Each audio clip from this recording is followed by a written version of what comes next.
So இதெல்லாம் வந்து evening உட்கார்றதுக்காக போட்டிருக்குறாங்க.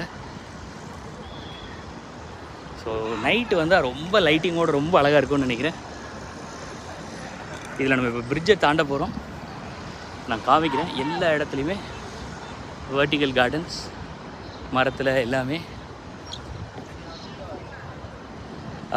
கிட்டத்தட்ட நான் வந்து கரெக்டாக 24 hours ஆக போகுது. ரொம்ப வித்தியாசமான எக்ஸ்பீரியன்ஸ். நான் உங்களுக்கு நிறைய சொல்லணுன்ட்டு இருக்கிறேன், நிறைய காமிக்கணுன்ட்டு இருக்கிறேன். ஆனால் நான் ப்ராசஸ் பண்ணிக்கிட்டு இருக்கிறேன். ஏன்னா பல விஷயங்கள் நமக்கு புதுசாக இருக்குது. ஒரு சின்ன உதாரணம் சொல்கிறேன்.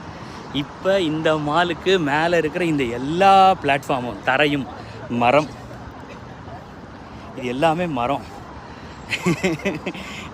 இது நம்ப முடியுதா? ஸோ இது வந்து பிளாஸ்டிக் இல்லை, இது